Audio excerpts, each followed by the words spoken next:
ওই ভিডিও কি করব?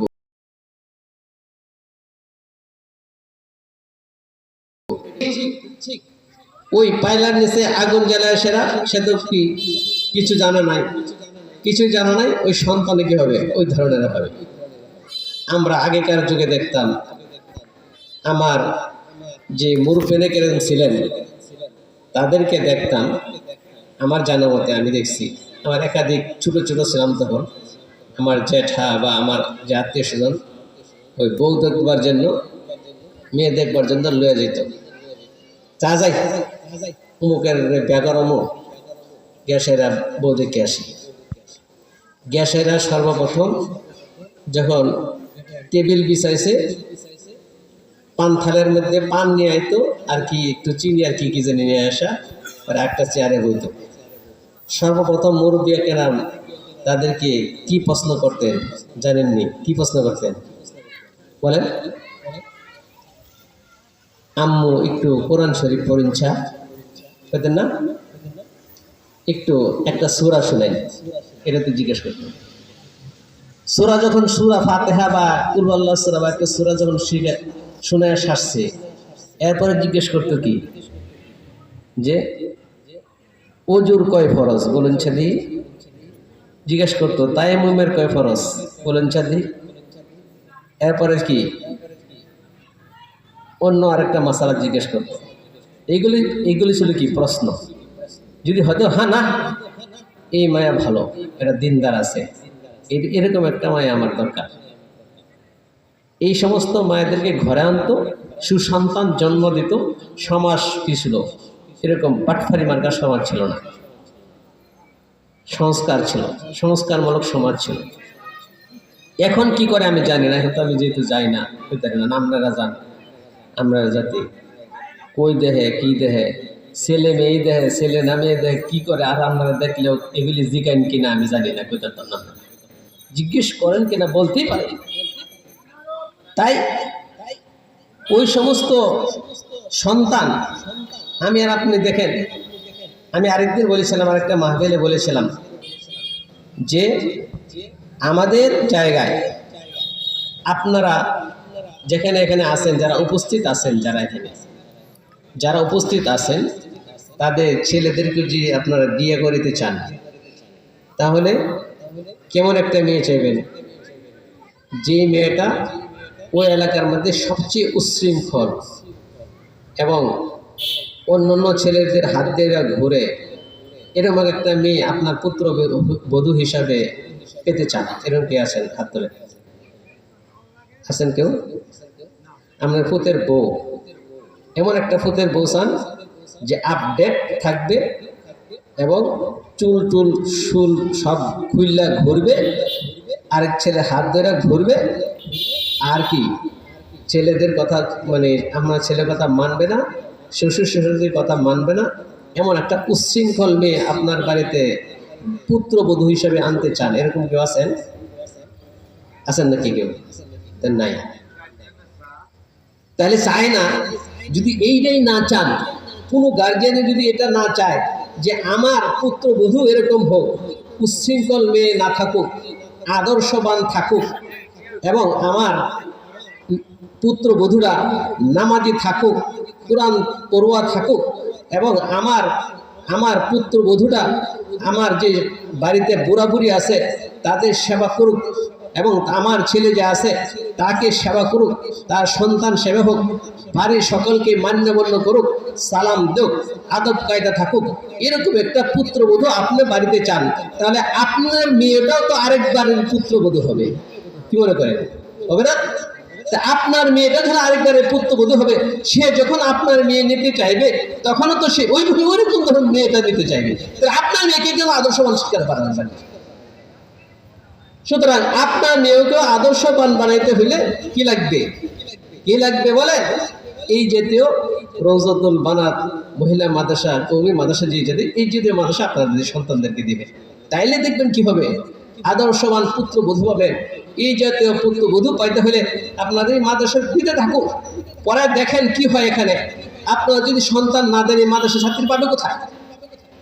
এখানে যে এই মাদ্রাসাটা গড়ে উঠছে, মনে করেন এই জায়গায় মাদ্রাসা গড়ে উঠছে, এখান থেকে বলেন যে সেই হোসেনপুর থেকে ছাত্রী আইব কোন সাথী বলেন, হোসেনপুর থেকে আইব, পাকুন্দের থেকে আসবে, হ্যাঁ, সেই শ্রীপুর থেকে আসবে, কোথেকে আসতে হবে, এলাকা থেকে আসতে হবে।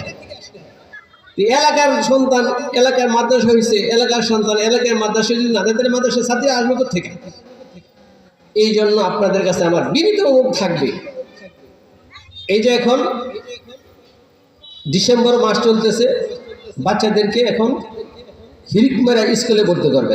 আমি মনে করি এই বছর আর স্কুলে যারা গেল, আমি আর তো স্কুল আর বিরোধী না যে স্কুলে দিয়েন না, এটা না, কিন্তু মাদ্রাসায় কি দেন, বেশি দেন। ধর্মশিক্ষা বর্তমানে স্কুলে কি পরিমাণ আছে আমি জানি না, যেহেতু এখন স্কুলে ক্লাসে যায় না, কি পরিমাণ আছে আমার জ্ঞান নাই। আপনারা যারা মাস্টারি করেন তারা বলতে পারবেন।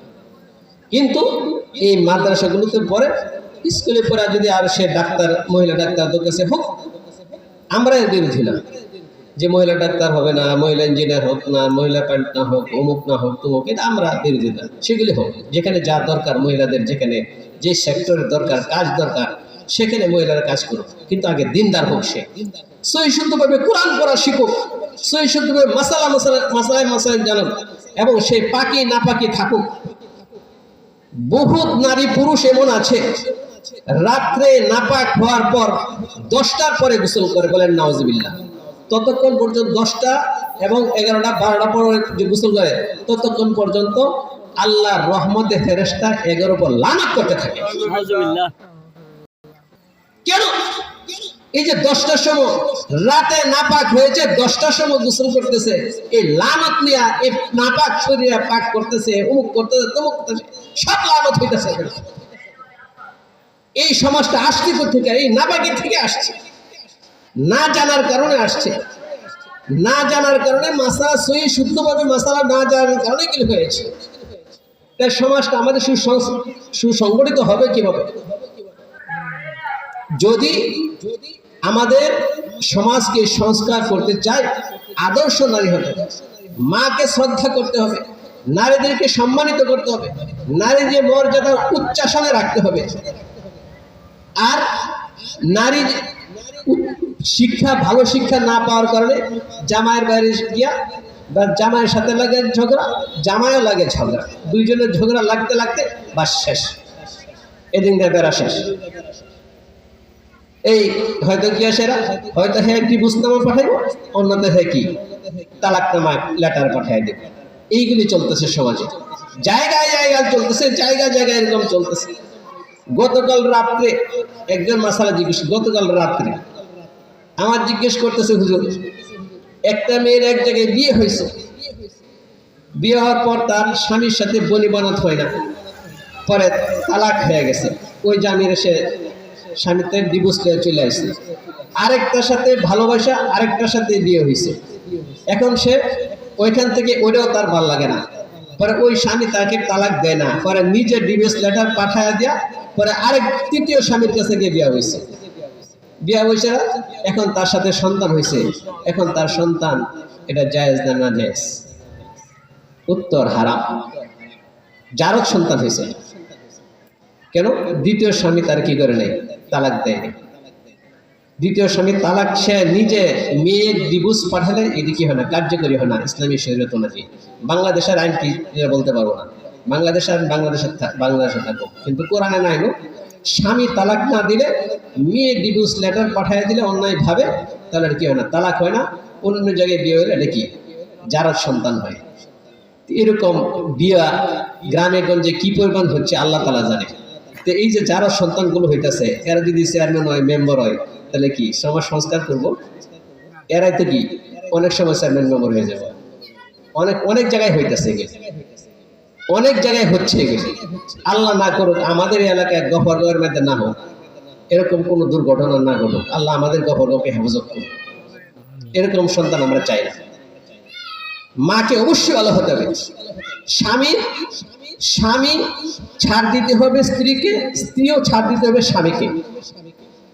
একটা কথা বলে আমার আলোচনার ইতি টানছি। একবার এক স্ত্রী আর স্বামীর মধ্যে, স্ত্রী তার বাড়ির মধ্যে কাজ করতেছে, কি এক কাজ করতে গিয়ে স্বামীর এমন এক ক্ষতি করেছে, টাকা তার ক্ষতি হয়ে গেছে, লক্ষ লক্ষ টাকার ক্ষতি হয়ে গেছে। এখন স্বামী এসে দেখছি সর্বনাশ, আমার এত ক্ষতি করে ফেলেছে, এখন আমি তাকে কি করতে পারি? এমন এক বড় ক্ষতি করেছে, অর্থনৈতিক এমন ক্ষতি করেছে যে স্ত্রীকে আর বাড়িতে রাখার কোনো উপযুক্ত থাকে না। আমার আপনি এরকম হলে রাগে একেবারে সাথে সাথে এক খারাপ একদমে এক নিঃশ্বাসে, নিঃশ্বাস ফালানোর আগে কি তারা 3 দেয়া শেষ, তুই এরকম করে দিত। এখন স্বামী চিন্তা করতেছে কি করা। অনেক চিন্তা ভাবনা করার পর সে ভাবলো যে সে ক্ষতি তো যা হওয়ার আমার হয়েই গেছে, আমার তো হয়েই গেছে, এখন আর তাকে বিদায় করে দিলে আর কি হবে? এই ক্ষতি তো আর ফিরে আনা যাবে না, যা আমি তাকে মাফ করে দিলাম। সে মাফ করে দিচ্ছে, স্ত্রীকে মাফ করে দিচ্ছে। এত বড় অন্যায় করার পর সে স্ত্রীকে মাফ করে দিচ্ছে। এর কিছুদিন পরে ওই লোকটা মারা গেছে। মারা গেলে কোন এক লোক তাকে স্বপ্নে দেখছে। স্বপ্ন দেখার পর তাকে জিজ্ঞেস করছে যে কেমন আছো তুমি, কি অবস্থা? বলে আল্লাহ তাআলা আমাকে অনেক ভালো হালে রাখছে। কি বলেন কেন? আমার যে ধরনের পাপ অন্যায় আছে এগুলি যদি আল্লাহ ধরপাকড় করতেন আমার মুক্তি পাওয়ার কোনো উপায় ছিল না। আমাকে একটা কারণে আল্লাহ তাআলা আমাকে মাফ করে দিয়েছে। কি? যে তুমি আমার একজন বান্দিকে দুনিয়াতে মারাত্মক অপরাধ করার কারণে আমার বান্দিকে তুমি মাফ করে দিয়েছিলা, ক্ষমা করে দিয়েছিলা। আজকে আমি খোদা আর তুমি হলা বান্দা, আমি খোদা আমার বান্দাকে তোমার আজকে মাফ করে দেব, জান্নাতে গেছে। কাকে মাফ করে দেওয়ার কারণে? স্ত্রীকে মাফ করে দেওয়ার কারণে। আর আমরা স্ত্রীকে কেউ ছাড় দেই? পান থেকে চুল খসলে তারা দৈরা যেরকম মায়ের কিল ঘুষি লাত্তি যা আছে তা আমরা দিতে থাকি, নারী নির্যাতন করতে থাকি। সবচেয়ে বেশি নারী নির্যাতন এই বাংলাদেশের অনেক পুরুষরা করে, অনেক পুরুষরা করে নারী নির্যাতন করে। জায়েজ নাই, হারাম। মহিলারা আমাদের অধীনস্থ, তারা আমাদের অধীনস্থ, তারা ভুল করতেই পারে, তাদেরকে ক্ষমা সুন্দর দৃষ্টিতে দেখতে হবে। নারীদেরকে বাঁয়ে পাঁজরে হাত দিয়ে বানাইছে বাঁকা। এখন বাঁকা জিনিসে যে সোজা করতে যান, ভাঙবো না আরো কি জোড়া লাগবো, ভেঙে দে। এত সোজা করতে যান, তাকে ছাড় দিতে হবে। আমরা পুরুষরা নারীদেরকে, মহিলাদেরকে, স্ত্রীদেরকে ছাড় দিতে জানি না, তাদেরকে নির্যাতন করতে শুধু জানি। এই সমস্ত শিক্ষা এই মাদ্রাসাগুলোতে দেওয়া হয়। আমরা এই প্রতিষ্ঠানে ছাত্রী দিব কি দিব না, কি মনে করেন? দিব? আমাদের সন্তানকে দিব কি না, কি মনে করেন? দিতে রাজি আছে তো? তাইলে আমি আশা রাখবো যদি এই মাদ্রাসায় ছাত্রীর সংখ্যা 50 থাকে, আগামী ডিসেম্বরের জানুয়ারিতে আমি যেন দেখি 100 হয়ে গেছে। যদি 100 থাকে, বর্তমানে 200 যেন থাকে। আমি প্রত্যেকের কাছে আবেদন করে যাচ্ছি, এই অত্র অঞ্চলে আশপাশ যে 1-2 কিলোমিটার জায়গার ভিতরে আপনারা নিজেরা নামবেন, গ্রামে নিজেরা নামবেন, নেমে যে রোজতুল বানাত মহিলা মাদ্রাসা একটা হয়েছে, এখানে আদর্শ শিক্ষা দেওয়া হয়, আদর্শ নারী তৈরি করা হয়, আদর্শ মা তৈরি করা হয়। এখানে তোমার মেয়েটা দাও, তোমার নাতিটা দাও, তোমার ছেলের অমুকটা দাও, তমুকটা দাও, এইরকম মেয়েদেরকে এখানে এনে ভর্তি পারবেন ইনশাল্লাহ। পারবেন তো ইনশাআল্লাহ? আল্লাহ আমাদেরকে তৌফিক দান করুন। এই প্রতিষ্ঠানকে আপনাদেরকে জাগ্রত করে রাখতে হবে, সুন্দর করে জাগ্রত করে রাখতে হবে। মাদেরকে ইজ্জত করা